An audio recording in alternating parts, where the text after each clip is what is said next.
Hello belles âmes en éveil. Je vous fais une petite vidéo comme je vous l'ai annoncé sur le groupe Facebook en complément à la vidéo de Gilles Gandhi. Du coup, je suis encore en pyjama, mais je me dis tant que j'ai mes idées, il faut que je la fasse maintenant. Je me suis quand même fait une tête potable. Vous remarquez, j'ai un plus beau décor derrière maintenant, hein.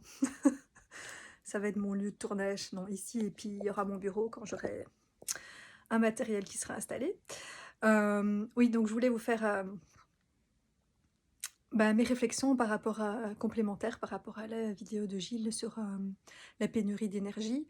C'est comme je vous dis, moi j'ai vraiment l'impression toujours de vivre, ouais, enfin je suis d'un signe de terre et donc je me suis toujours sentie très liée à la terre, même si, j'ai beaucoup été dans mon mental, mais ça c'est mon ascendant, j'ai un ascendant de signe air.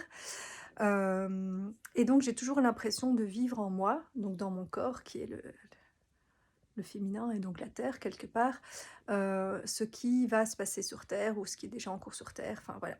Et donc je me sens, enfin j'ai toujours l'impression de sentir déjà à l'avance, vers où le monde va parce que je le vis en moi quelque part. Et donc ça me parle beaucoup ce truc de pénurie d'énergie puisque moi j'ai fait un burn-out. Alors vous allez me dire, je suis pas la seule à avoir fait un burn-out, mais je suis pas la seule à être liée à la terre, donc voilà. Et d'où je suis même en train de me demander, est-ce que c'est un rapport avec nos signes quand même? Parce que c'est vrai qu'il y a beaucoup de personnes que je connais qui ont fait un burn-out, qui sont aussi d'un signe de terre. Donc il y a peut-être bien un rapport à investiguer. Euh, Peut-être que les personnes qui sont plus d'un signe d'air font plutôt un pétage de plomb psychologique et des maladies plus psychiatriques, que les personnes de signe d'eau ont plus des soucis point de vue émotionnel. Enfin bref, je sais pas. C'est une réflexion que je me fais en même temps, sur le coup. Hem, Parce que moi, du coup, ça s'est mis plutôt, physiquement et un peu, mentalement, hein, puisque j'ai mon ascendant qui est dans l'air. Mais, mais cette pénurie, d'énergie, bah oui, je l'ai ressentie et je la ressens encore dans mon corps. Hem Et pour moi, elle est due, tout comme le burn-out, c'est une perte, enfin, on se retrouve sans énergie et cetera, mais parce qu'on en a trop utilisé avant et je pense que c'est pareil sur terre, en fait. On fait un Il y a une pénurie parce qu'il y a eu un trop plein avant et qu'on consomme beaucoup plus que ce qui est nécessaire. Je je vous parle et je vois plein les oiseaux qui font des danses, dans mon jardin. C'est joli. Hem Et donc oui, je pense que clairement on consomme trop. Après le problème c'est qu'ici, effectivement les mesures qui sont prises, vont encore défavoriser, certaines personnes et pas d'autres, parce que comme Gilles dit, les personnes qui ont les moyens, ils vont continuer à consommer comme avant et les autres vont devoir faire des mesures drastiques, exagérées. Alors que si tout le monde fait un petit effort et consomme moins, ça pourrait régler le problème. Parce que d'office clairement on consomme trop. Donc voilà, et on en revient de nouveau à cette espèce à tous ces trucs que j'ai en tête pour le nouveau monde, notamment cette répartition des ressources et des revenus, et que voilà, pour moi, il ne devrait pas y avoir des très riches et des très pauvres en fait. Tout le monde devrait faire partie de la classe moyenne avec, oui, ok, une classe moyenne basse et une classe moyenne haute, parce que c'est logique qu'il reste des petites différences entre ceux qui choisissent de mettre plus d'énergie dans leur boulot, etc. Et que du coup ils aient un peu plus, mais pas 3 fois plus. Enfin voilà, faut que ça reste raisonnable. Comme je dis, pour moi, il faut un salaire minimum et un salaire maximum. Et du coup, les personnes savent en connaissance de cause que si elles en font plus, elles auront quand même pas plus que ce palier-là. Et après, si elles le font, c'est parce qu'elles ont envie vraiment de contribuer, de rendre service. Et c'est pas parce qu'elles veulent se sentir plus puissantes, plus aimées, plus si, avoir le contrôle sur les autres et un monopole. Ça, c'est des mauvaises raisons, en fait, d'en faire plus. Donc, ça doit être fait avec le cœur pour moi. Et, et alors, il y en a qui vont me dire, oui, mais si on fait ça, il y a plein de gens qui vont être paresseux, qui vont plus rien faire, s'il y a un revenu minimum et tout. Ouais, dans un premier temps, peut-être il y a des gens qui vont réagir comme ça. Et puis peut-être il y a des gens qui en ont fait beaucoup avant et qui, comme moi, auront besoin d'effectivement une pause où on en fait moins. Mais je pense qu'après ça va se répartir parce que si les gens ont leurs besoins essentiels comblés et que personne n'est dans la dèche et que personne ne doit se tracasser, de pouvoir payer ses factures à la fin du mois, tant qu'on vit raisonnablement, hein, pas en vivant au-dessus de ses moyens, hem, bah, les gens seront beaucoup plus motivés aussi à contribuer, à s'entraider, à et cetera. Là, les gens qui sont pas motivés et qui profitent, c'est parce qu'ils estiment que, bah, qu'ils ont une vie de merde quelque part. Que si tout le monde a un minimum pour bien vivre, de manière raisonnable, beh, tout le monde sera motivé, je pense, à s'entraider, à contribuer et cetera. Hem Et puis on en revient aussi à cette méthode d'optimisation que que je dis, puisqu'effectivement il faut optimiser les ressources et l'énergie et et voilà, pour moi, par exemple, bah, les 2 exemples qui me viennent, c'est mon boulot et la nourriture. Donc dans mon boulot, j'estime que, 2/3 du temps, je faisais des trucs qui servaient à rien et qu'il y a 1/3 du temps où j'étais vraiment utile et productive. Et donc, ben, en travaillant seulement 2 jours semaine, j'aurais pu fournir la même qualité de boulot, si on retirait tout ce qui ne servait à rien. Et donc en travaillant 3 jours semaine, ben, j'aurais pu fournir un boulot, meilleur que celui que je fournissais, tout en travaillant moins. Et je pense que c'est vraiment vers ça où on doit aller. Après, ben, il va falloir, convaincre les gens et faire changer les mentalités et bon, là, moi, j'ai pas réussi à le faire parce que j'ai attendu justement d'être déjà presque en burn-out et donc d'avoir atteint un certain niveau de saturation et du coup d'être un peu énervée, de me dire: «Mais c'est pas possible comment on travaille, je ne comprends pas qu'on puisse travailler comme ça, c'est pas du tout efficace!» et et donc je l'ai pas exprimé, comme il fallait, mais je pense que voilà, que si ça se fait partout et que les mentalités changent, il y a vraiment moyen d'optimiser vraiment parce qu'il y a beaucoup de choses dans le boulot qu'on fait qui ne servent à rien et qui ne sont là que pour le show. Ben un peu comme, le fait que les gens veulent gagner plus, machin, être plus puissants, avoir un château et 3 voitures parce que c'est comme ça, ils vont avoir plus d'amis. Mais est-ce que c'est vraiment comme ça qu'on a envie d'avoir des amis? Enfin, c'est pour nous-mêmes. Enfin, il y a pas besoin de faire tout ça et au boulot, beh, c'est pareil, les 2/3 des trucs qu'on fait, c'est juste du show. C'est du show pour se faire bien voir des patrons, pour, montrer qu'on a fait ci, ça, ou faire croire que parce que des fois, c'est même pas vrai, ou faire des trucs qui servent à rien juste pour montrer qu'on a fait quelque chose, qui a changé quelque chose et du coup avoir un petit award, un petit machin alors que ça n'a même pas vraiment, amélioré les choses, voire ça a fait pire parfois. Hem, voilà, plein de blabla qui servent à rien, des réunions à redondance où on prend même pas de décision à la fin, des trucs, des tableaux et des machins où on remplit les mêmes données dans 4 trucs différents, au lieu de mettre tout dans un truc central, enfin, plein de trucs qui sont vraiment très, très mal organisés et qui ne servent à rien. Soit parce que simplement, ça a été fait d'une mauvaise manière et qu'il faut le réarranger, soit parce que, comme je dis, c'est juste du show, c'est juste pour, montrer que, pour, avoir, parce que pour avoir, une bonne note à la fin de l'année et sa petite promotion, il faut avoir fait, ci, ça. Parce que du coup, on fait des espèces de KPI, parce qu'il faut faire les choses dans un temps donné, avec un délai donné et un truc donné, au lieu de se réadapter et d'être flexible et de faire en fonction des urgences du moment. Si le truc devient plus urgent, bah, on l'avance. Un tel truc, bah oui, même si au départ on avait dit: «Ça doit être fait pour telle date, mais que finalement ça n'est plus nécessaire. Pourquoi le faire et se casser la tête et mettre plein d'énergie là-dessus, juste pour avoir un bon KPI, alors qu'en fait, on n'en a plus besoin. Enfin, pour moi, ça doit être beaucoup plus flexible et adaptable et se remettre, faire vraiment ce qui est nécessaire à ce moment-là, peu importe que c'était cette date-là, machin, et que du coup, ah, j'ai un mauvais KPI, j'ai pas fait le truc à la date. Mais est-ce qu'il y a eu mort d'homme? Non, puisque plus personne n'avait besoin de ce truc-là.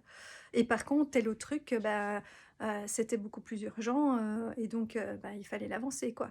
Donc, enfin, voilà, il y a plein de choses comme ça. Je trouve qu'il y a tellement de choses qu'on devrait, réorganiser pour la nourriture, je me dis que c'est pareil, que et je suis la première à me dire, hein, que je gaspille beaucoup de nourriture. qu'on pourrait de un, on pourrait manger beaucoup moins que ce qu'on mange. Comme il dit, il y a même des gens qui arrivent à vivre rien que du prana.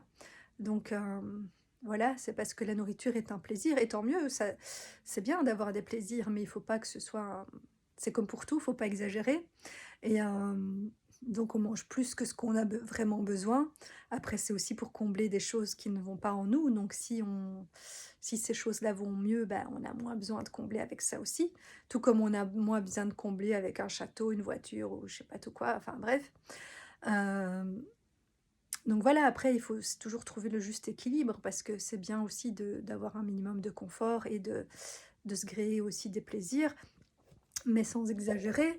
Et donc pour la nourriture, je disais déjà, on pourrait manger moins que ce qu'on mange et on fait beaucoup de gaspillage parce que, enfin en tout cas moi, ma façon à moi de raisonner, c'est que pour l'instant, ben, on n'a pas spécialement des petits magasins un peu partout qui sont accessibles facilement, limite même s'ils étaient accessibles à pied, ben, là aussi, autre économie d'énergie, ben, on n'est pas obligé de prendre sa voiture.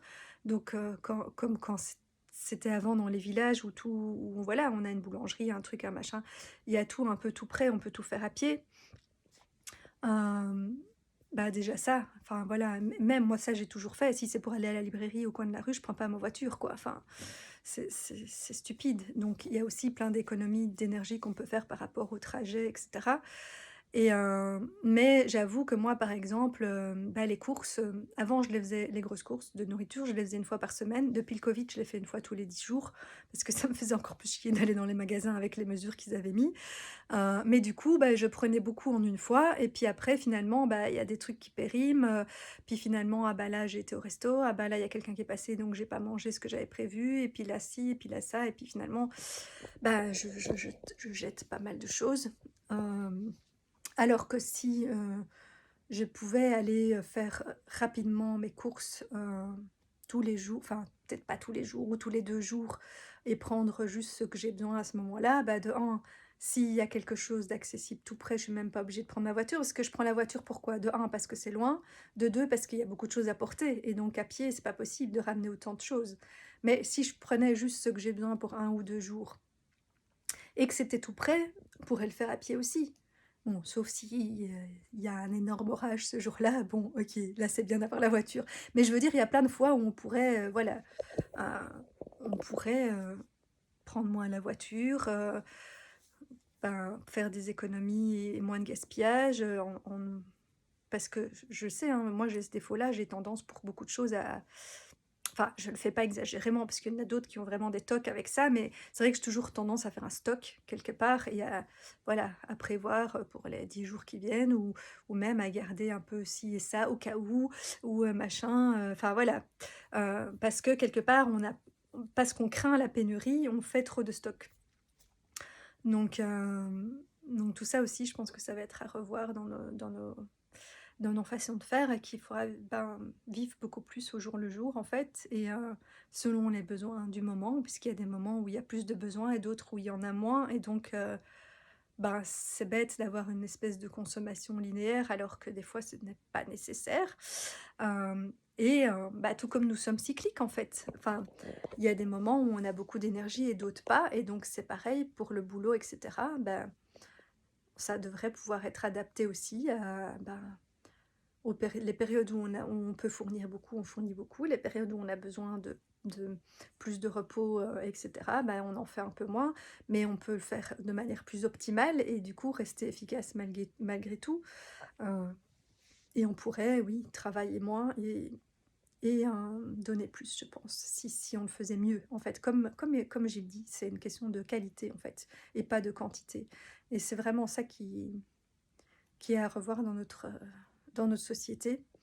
Et, et donc, ouais, je me rends compte que c'est quelque chose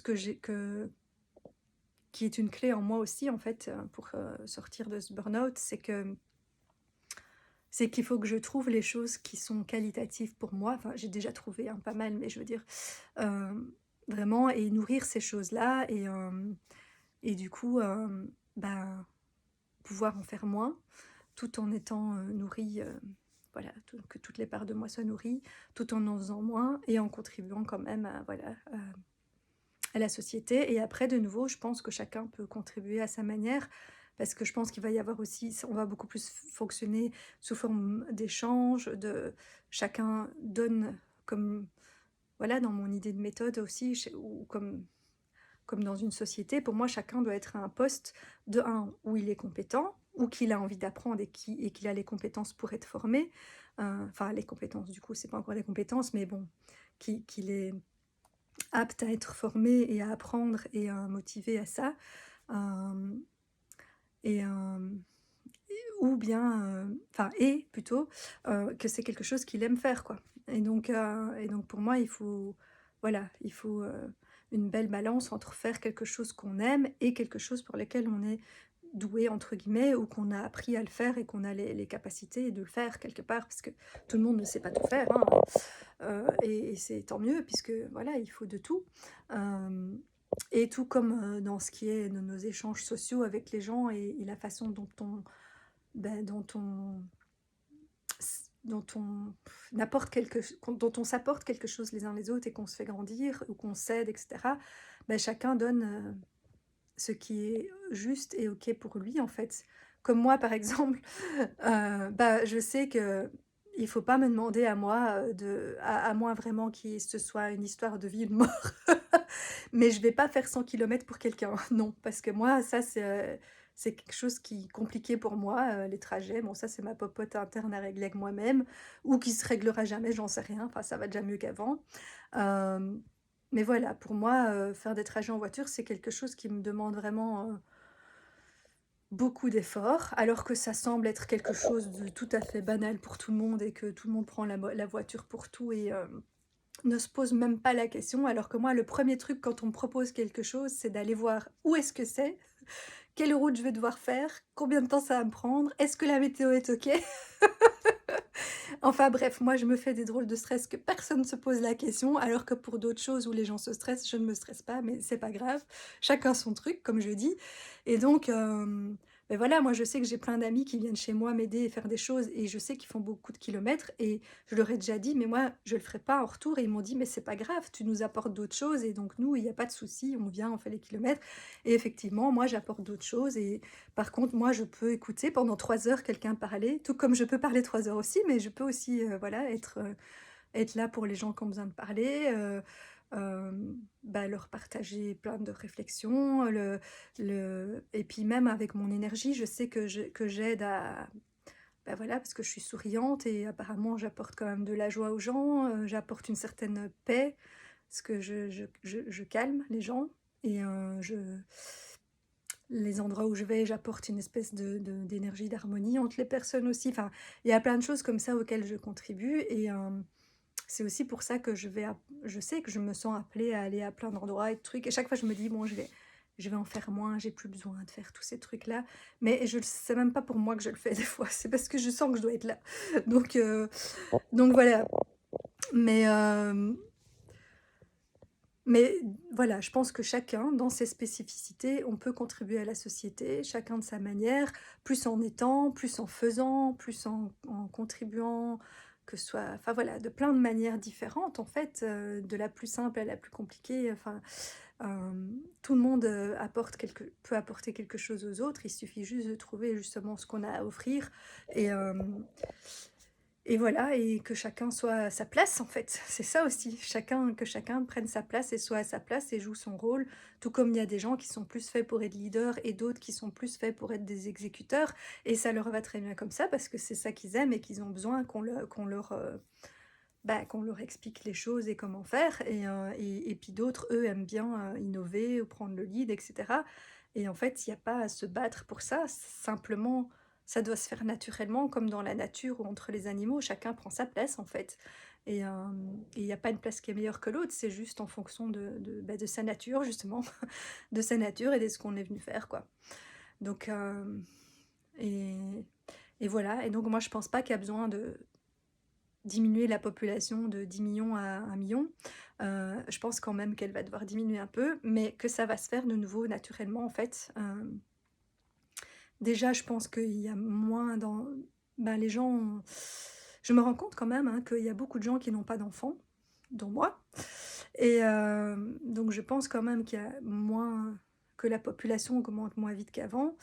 Et puis voilà, bon, il y aura peut-être quand même quelques petits éléments naturels qui vont faire une sélection, heu, de certaines enfin voilà, c'est en fonction de ce que notre âme a choisi, de vivre cette transition planétaire ou pas, ou de revenir, en profiter dans une autre vie, mais de ne pas, la vivre en tant que telle, voilà. Moi, je pense que ça va être un espèce de mix entre les 2. Il va y avoir, quand même une espèce de pseudo-nettoyage, et en même temps, on va mieux répartir, les ressources, et les richesses, optimiser et hem et voilà, et on pourra tous vivre heureux dans un nouveau monde. Je sais pas quand, mais c'est en cours. Voilà, le petit partage qui fait encore 20 minutes. Mais bon, c'est mieux, hein, parce qu'avant, je vous faisais des vidéos de 50 minutes, donc il y a déjà un petit progrès. On est passé à 20 minutes. Peut-être que quand je préparerai un peu mes vidéos et que je m'habillerai et que je tiendrai et que mon téléphone sera, soutenu avec un bel éclairage, j'arriverai à vous faire 5-10 minutes, des petits sujets courts. Comme ça, il y a plus de gens qui regarderont la vidéo jusqu'au bout. Allez, bon, ben sur ce, je vous souhaite une belle semaine et voilà, j'avais dit que je reprenais en octobre, mais finalement, maintenant que j'en ai refait une, ça y est, je suis lancée. Ciao, ciao, à bientôt.